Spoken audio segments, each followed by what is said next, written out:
नमस्ते, प्रणाम। मैं हूं आशुतोष और आप देख रहे हैं क्राइम इंडिया। अगर आप इस चैनल पर नए हैं तो हमारे चैनल को सब्सक्राइब करें, शेयर करें, लाइक करें और हमारे चैनल को अपना सपोर्ट दें। दोस्तों, स्वागत है आपका एक हमारे नए एपिसोड में। आज की सच्ची घटना जो मैं आपको सुनाने जा रहा हूं वह सच्ची घटना है इंदौर की। इंदौर एमपी का बहुत ही साफ सुथरा शहर है जो हमारे देश में हर जब भी स्वच्छता में हर बार वह प्रथम आता है। वहीं की ये घटना है, वहाँ के रेलवे स्टेशन का रेलवे यार्ड है जहाँ सारी ट्रेनें आकर के लगती हैं और ट्रेनों की सफाई होती है। वहीं एक पैसेंजर ट्रेन खड़ी थी जिस पैसेंजर ट्रेन का नाम था नागदा महू इंदौर एक्सप्रेस ट्रेन।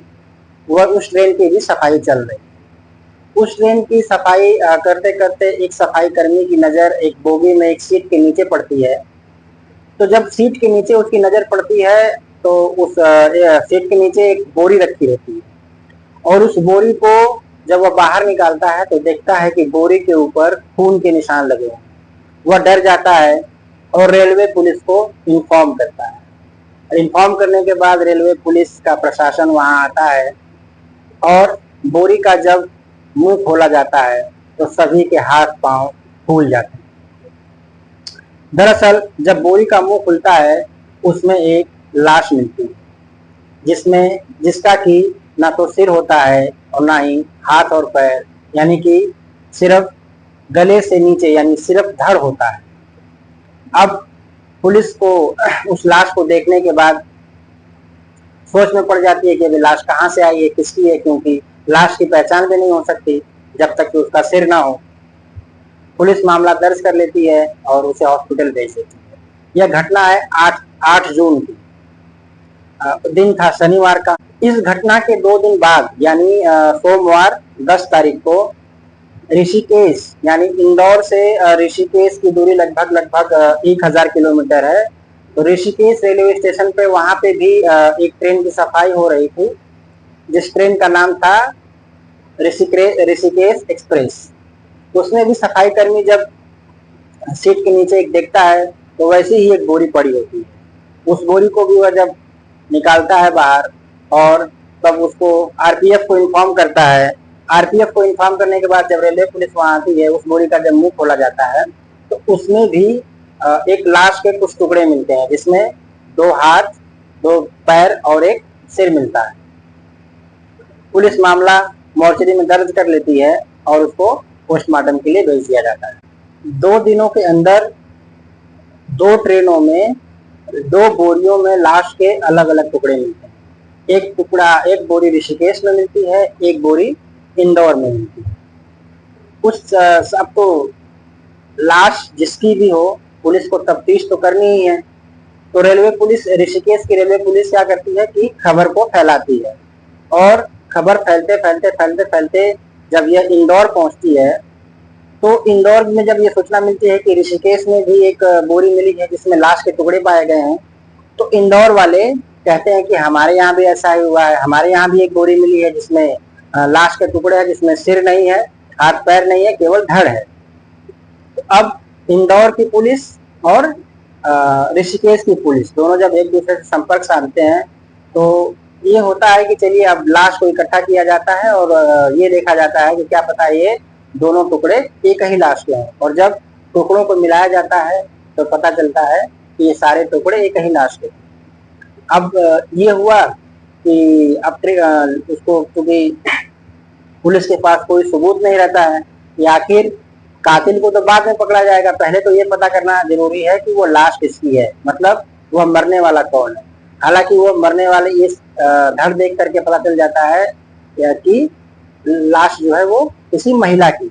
ऋषिकेश की पुलिस जब इस खबर को फैलाती है, मतलब अलग अलग रेलवे स्टेशनों पर इस खबर को पहुंचाई जाती है, तो खबर पहुंचते पहुंचते जब इंदौर पहुंचती है तो पता चलता है कि जैसा मामला वहां मिला था वैसा ही मामला यहाँ भी है। तो ऋषिकेश की पुलिस और इंदौर की पुलिस एक दूसरे से संपर्क साधते हैं और फिर लाश को इकट्ठा किया जाता है और इकट्ठा करके जब लाश को जोड़ा जाता है तो पता चलता है कि ये सारे टुकड़े एक ही लाश के होते हैं। अब जब टुकड़ों को जोड़ा जाता है तो पता चलता है कि उसकी जो लाश थी उसके हाथ पे एक टैटू बना था, जिस टैटू पे नाम लिखा था मीराबेन और गोपाल भाई। तो सब लोग सोचते हैं कि हो सकता है लड़की का नाम या औरत का नाम मीराबेन हो और उसने अपने पति का नाम गुदवाया हो। लेकिन उसी में से एक पुलिस वाला कहता है कि नहीं, गुजरात और एमपी का एक इलाका है, एक बस्ती है जहां महिलाएं अपने नाम के साथ भाई का नाम गुदवाना पसंद करती हैं। तो एक क्लू मिलता है वहां से। लेकिन उसके पहले हम आपको थोड़ा सा पीछे ले जाना चाहेंगे कि ये पता जरूरी करना था कि मतलब ये जो दोनों ट्रेनों में टुकड़े मिले हैं, आखिर ये टुकड़े दोनों ट्रेनों में पहुंचे कैसे। तो पुलिस पता करती है कि जो ऋषिकेश एक्सप्रेस है वो कहाँ से चलती है। तो पता चलता है कि ऋषिकेश एक्सप्रेस उज्जैन से चलती है। फिर जो दूसरी पैसेंजर ट्रेन थी उसको पता किया जाता है तो पता चलता है कि वो ट्रेन भी वो उज्जैन से होकर गुजरती है। तो अब दोनों ट्रेनों को जोड़ने वाला एक स्टेशन मिलता है उज्जैन। जब यह पता चलता है तब उज्जैन के आसपास के इलाकों की छानबीन होती है। उस उज्जैन के आसपास में पूछताछ होती है। तो पता नहीं चलता है कि ये ऐसा घटना वहां ऐसी कोई घटना नहीं घटी रहती। तब उसी में से एक पुलिस वाला कहता है उस टैटू को देख करके कि इस जो टैटू बना है, इस लड़की का नाम, इस औरत का नाम और जो उसके भाई का नाम लिखा गया है, ऐसा प्रचलन गुजरात और एमपी का जो बॉर्डर है वहां कुछ बस्तियां हैं वहां पे है। तो पुलिस की सारी जांच अब उधर चली जाती है।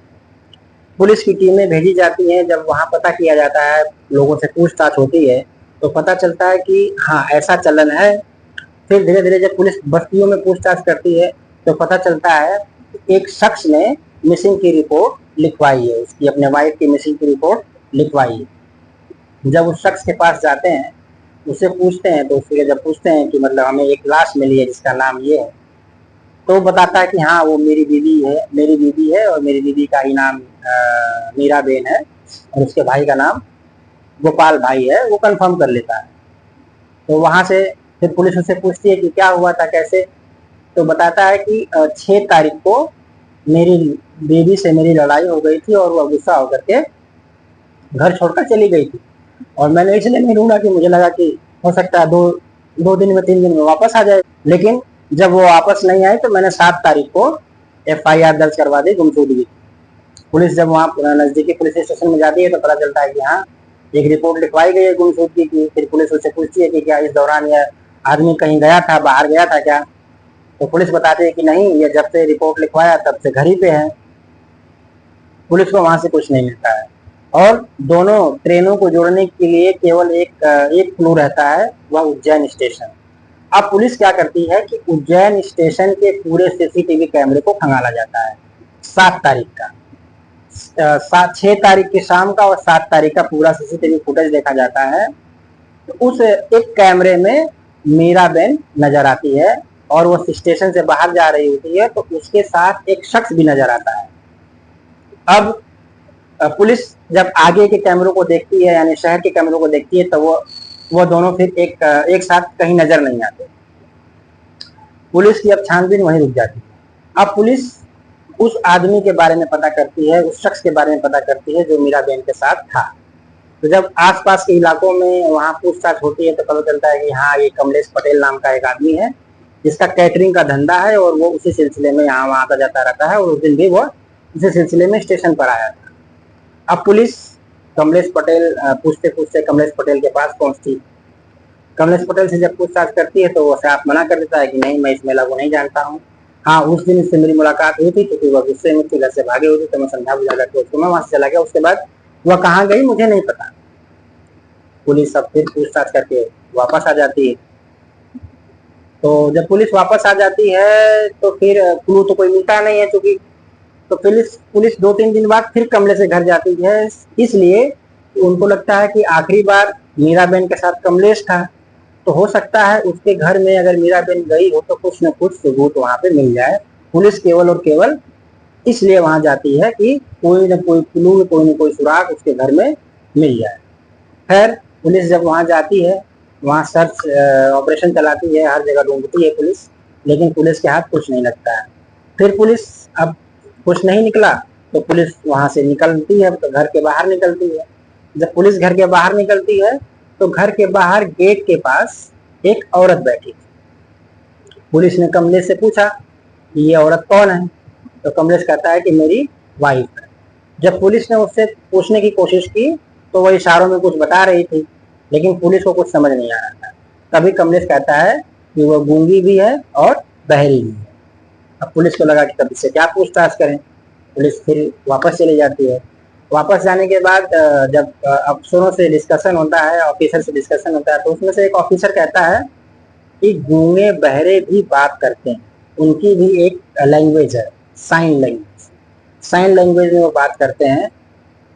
अक्सर देखे होंगे आप लोग कि टीवी पे भी गूंगों और बहरों का समाचार बोलने के लिए आता है, उसमें इशारों में बात करते हैं और लोग समझते हैं। तो अब ये हुआ कि उसकी बात को कैसे समझा जाए, तो एक्सपर्ट ढूंढा जाता है जो साइन लैंग्वेज को पढ़ सके। और इत्तेफाक से वहीं सोशल वर्क करने वाले कुछ होते हैं, जो उसमें से एक आदमी मिल जाता है जो इस लैंग्वेज का एक्सपर्ट होता है। अब पुलिस उसको अपने साथ लेती है और फिर दोबारा कमलेश के घर पे पहुंचती है। और जब कमलेश के घर पहुंचती है पुलिस, और उस महिला से, उस एक्सपर्ट से कहा जाता है कि अब ठीक है, महिला है, पुलिस अपने सारे क्वेश्चन, अपने सारे सवाल लेकर के उस एक्सपर्ट को दे देती है। और वह एक्सपर्ट अब उस महिला से, यानी कमलेश की बीवी से पूछताछ करना शुरू करता है। और उधर पुलिस सारे जब जब वो पूछताछ कर रहा था एक्सपर्ट उस महिला से, तो पुलिस सारी चीजों को रिकॉर्ड भी कर रही थी। 20-25 मिनट बीतने के बाद जब वो एक्सपर्ट उस महिला से पूछताछ खत्म करने के बाद जब पुलिस के पास आता है और जब पुलिस को सारी बात बताता है, तो पुलिस सुनकर चौंक जाती है, क्योंकि वह दिल दहला देने वाली बात करता है। वो बताता है कि वह महिला हमको बताई है कि ये मनोज उस औरत को लेकर के, सॉरी, कमलेश पटेल उस औरत को लेकर के घर आया था। मैंने दोनों के लिए, तीनों के लिए खाना बनाया था। हम लोग खाना खाए, उसके बाद मैं बाहर चली गई और ये दोनों सो गए।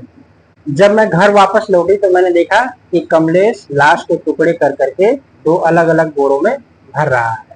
मैंने देखा, और तो मैं, चूंकि मैं बोल नहीं सकती, मैं सुन नहीं सकती, मैंने बहुत कोशिश की, लेकिन कोई मेरी बात को समझा नहीं।